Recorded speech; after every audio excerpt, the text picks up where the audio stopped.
straw poll, they say.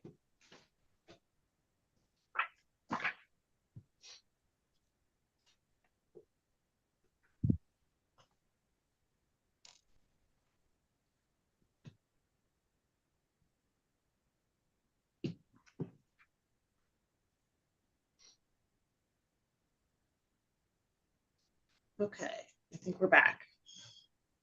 All right. I need a motion. Well, we've risen, so we need to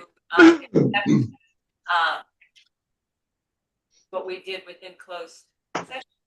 So anything done in closed session is just a straw poll. So we need a formal motion, and that would be to on agenda item 2A30, Friends of Matthew Hickey versus, oh, no, I'm sorry. Scratch that, 2A29, Rose versus Committee to Elect Keith Ogle. We would need a motion to dismiss the complaint for lack of jurisdiction, but to refer the matter to the Attorney General and Office of... Too many people talking. I'm sorry, Rick, can you not hear me? First, Springfield, are you able to hear me? we have a lag right now. What does that mean? We had like 3 or 4 people talking at the same time for some reason. There must be something going Maybe on. could be, down there. yeah, hang We're on. not getting it One here. moment, just a moment. Could be. Yeah, now let's try. Okay. I think we're okay.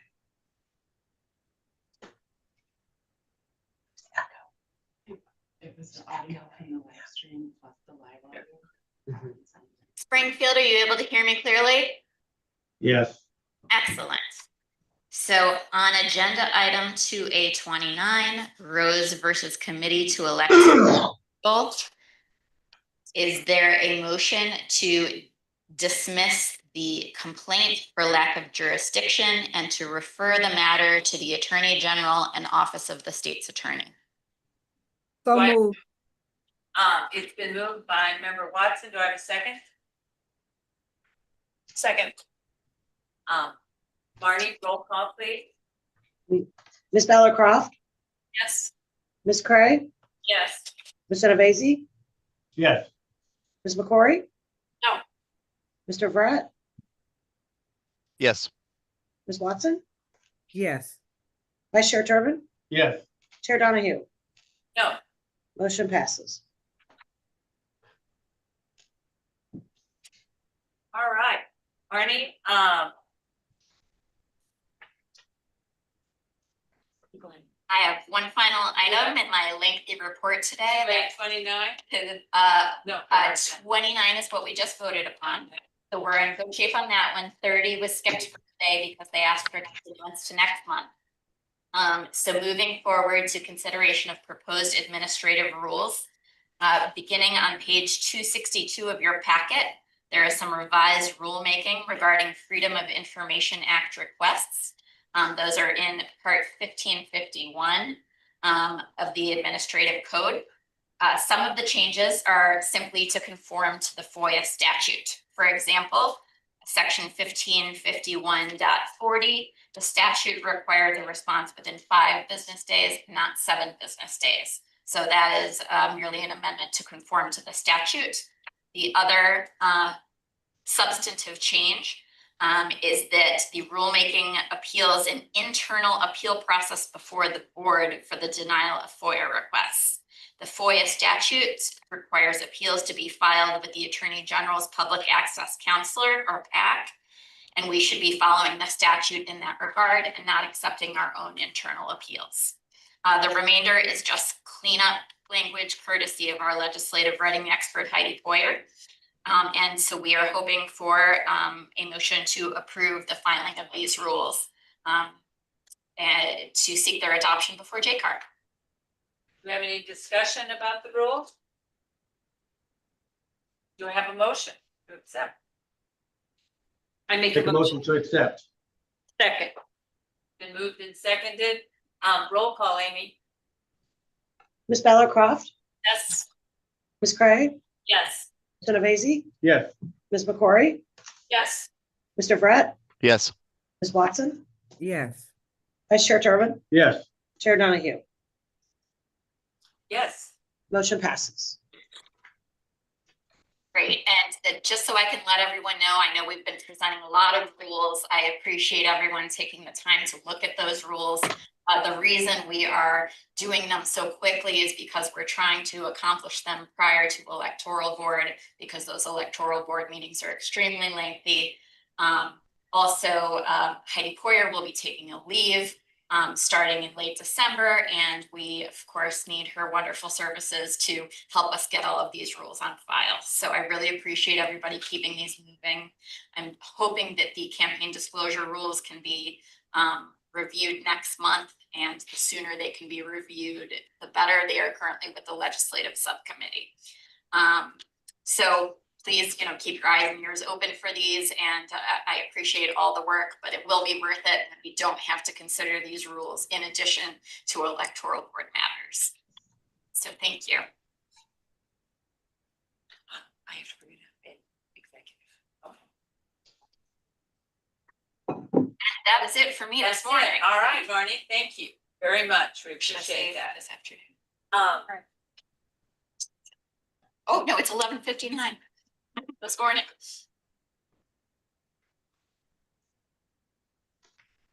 Executive Director's report. Okay. Good morning, almost afternoon. So I'll begin. We only have one item for true board consideration and an approval this morning. Before we get into that, I just wanted to take a minute to advise the board that last week, several staff members met with leadership in the Springfield office. We reviewed this kind of piggybacking on Marnie's what she's been calling rulemaking palooza and how we are trying to get through that before electoral board. So we spoke with leadership about some of our other operational priority items. This would include reporting out and recommendations related to the salary survey that the board had asked us to conduct, as well as the employee handbook that the subcommittee members have been working with staff on over the last, I would say, several months, but it's actually been years for some of us. So we do intend in September and October to bring to the board, whether they're informational or they are items for board consideration and approval, several of these types of operational items, so that when you do get to electoral board in November, hopefully the decks are cleared for you. You can focus on that for the majority of your meetings, knowing that these things are implemented and moving forward at the agency level while you handle ballot certification. Additionally, with the ballot certification and the electoral board meetings, just wanted to advise that typically for the meetings, beginning of the call of the cases through certification, we do begin the meetings at 9 a.m. instead of 10. This is so that we can call relevant cases ahead of the regular board meeting and just assist with getting those things through and completed and not holding you up all into your afternoon. So for November, December, and January, we do intend to have the board meetings start at 9 a.m. instead of 10. If there is an issue with that with the board, any board member, please let us know right away, because we do put that start time on a lot of our notices for electoral board matters, so that candidates and objectors know what time to show up for those meetings. So that being said, the first item on my report that's on the agenda is a voting system modifications item. And this is consideration of a request from ES&S to test EVS 6.5.0.0 to the VVSG 1.0 standards. There is a memo in the agenda packet for the board. On June 23rd, 2025, the State Board of Elections received a request from ES&S for consideration to certify this system to the 1.0 standard in Illinois. This request is being submitted to the board pursuant to prior board request that staff bring such application requests to test to 1.0 standards directly to the board for review and approval. Our current rules have adopted a 1.1 standard. However, applications to a 1.0 standard may be accepted upon board approval. As noted in this memo and upon review from staff of the application, staff is available and able to test to these standards. So at this point in time, we would seek board approval to conduct that testing program. And John Oldfield and Erica Christel are available in Chicago to answer any board member questions. We also have representatives from ES&S both here in the Chicago office as well as on Zoom, so that they can also engage in any discussion that the board would like to have about this request. Great. Do we have any questions, discussion? I would ask one thing, and that is, when we do some testing, when it's in the office, can we view the testing to see what actually goes in the part, members of the board, if they're interested, can they come in and watch the test? Yeah, interested board members can. I'm looking at Marnie because I think Marnie will probably recommend that only 2 be on site at a time to view any testing. It is anticipated that this testing campaign, if approved, will occur around the same time as filing. We're currently looking into whether that will be something that we can do on site in the office at the same exact time, or if we somehow rent out another space for the testing, but it's likely to be contemporaneous with filing. So the biggest drain will be on staff resources, but we think we can still do it. So as soon as the timing is determined, that's also going to be something that's agreed to by the vendor as to when everybody can get in. But we can advise of those exact dates, and if board members would like to attend, I mean, we welcome it so that everyone can see exactly what. Well, I think it's the curiosity and the knowledge, you know, we talk about the vendor and the 2.0 and 1.0 and all stuff, and it would be nice just to actually see transpire. So if you'll just notify us, and anybody who's interested, I assume it doesn't just, it takes a period of time, does it not? Yes, it takes several weeks, if not months, from the start of when we receive ballots and mark them all the way through like the on-site testing and any back and forth then to cure any issues. So it takes a while. It's not one day, and if you don't show up that day, you'll miss it. Well, that's what I'm thinking, that then we would have more than 1 or 2 on site at any given time. But I think it would be really interesting for us, or I mean, if you're not, that's fine, but I would like to be there. So if you'll just notify us and let us know, and then we can make that happen. And So- can I ask a question? Just speak up to, I think, John, you guys still mark your own ballots, right? Yes, I was telling the chairman that you mark thousands of ballots. yeah, we could probably use all 8 of you at the same time to mark ballot.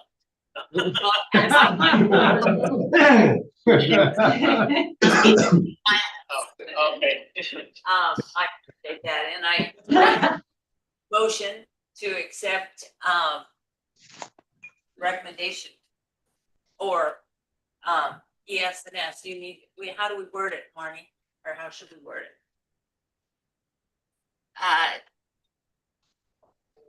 Is it to proceed with the application? Let's say if that the board approves testing. Okay. Make a motion to say that the board, or that we approve the testing of the ES&S system To 1 point. To the 1.0. to the 1. Okay, to the what? To the 1.0. 1.0. Standard, 1.0 standard. Okay, sorry. Should have my glasses on. Thank you. Do I have a second? We have a motion and a second. Amy, roll call, please. Ms. Bellercroft, Yes. Ms. Cray, Ms. Innovasi, Yes. Ms. McCory, Yes. Mr. Brett, Yes. Ms. Watson, Yes. Vice Chair Turbin, Yes. Chair Donahue. Yes. Motion passes. All right, now we have, the Dominion. Okay, also, just before we wrap up on the application, I did just want to let the board know as an update that with the 2.0 standard discussion that's going on, as well as incorporation into the executive order, staff has been diligently working on draft rulemaking that we do hope to bring before the legislative subcommittee in the very near future, and then hopefully have it adopted by the board. These updates to our rulemaking will likely make it easier for us to move between the ever-evolving testing standards and ensure that we are able to bring these test campaigns into the office and approve systems that can be updated for the election authorities and, you know, serve them very well in their purchasing and their modernization efforts in the future. So all of that is still in the works. We do have a couple of staff memos related to that to provide updates that I intend to circulate to the full board later this week. And then again, if those items are ready for any sort of full discussion, they can be placed on board agendas in the near future as well. So just wanted to keep you updated on that, because I know that the testing standards, it's getting a lot of discussion, and it's obviously very important to us and the election authorities. Okay, the next item is, it's an informational item. This is the Dominion Democracy Suite 5.6E Engineering Change Order. There is a memo provided to the board in the packet related to these orders. There's a brief description of the changes that were made and how the system and components will be affected. These changes do not adversely impact the system's reliability, functionality, capability, or operation. So upon staff review, it's determined that there's no further testing that's required. Therefore, this memo is simply informational. But again, Erica and John are available if there are questions related to what these change orders actually do or any effect that they could have. Do we have any further discussion with John and Erica? Raise your hand. John, just so everybody knows, I got to meet him the other day. Well, but just, we need to do that more and more. I wish you all could, that was a very good meeting Rick and I had on Tuesday morning. That's great. All right, okay, Bernadette, you can continue. Yeah, the next item is a brief legislative update. The calendar for veto session has been included in the board packet. So obviously we will be monitoring, and Brian Pryor will be over at the Capitol during veto session, engaging in discussions. As a reminder, last year, the elections omnibus was drafted, but it was never, there was no vote on it really. And so nothing was approved. So we do have a little bit of an idea as to what could come up if there is an elections omnibus in veto session. We will keep everyone apprised.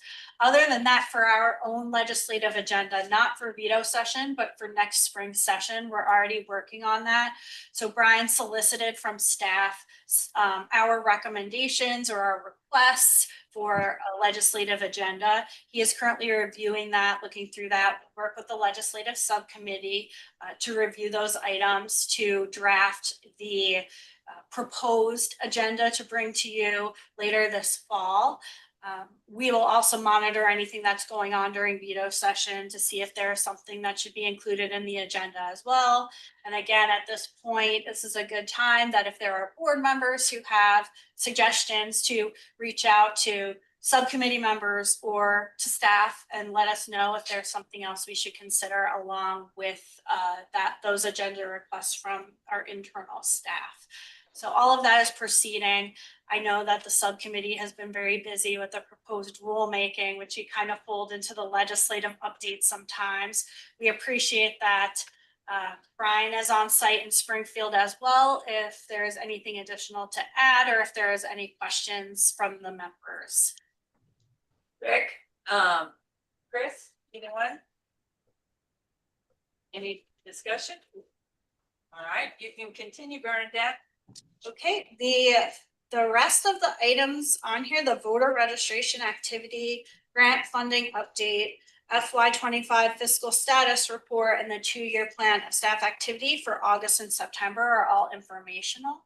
If there are any questions on the information that has been provided, we are happy to answer those. But there is nothing noteworthy necessarily in any of these reports for this month. Any discussion, any questions? All right. Any other business to come before the board? Do we have comments from the general public? Springfield, Amy, do you have any down there? None in Springfield.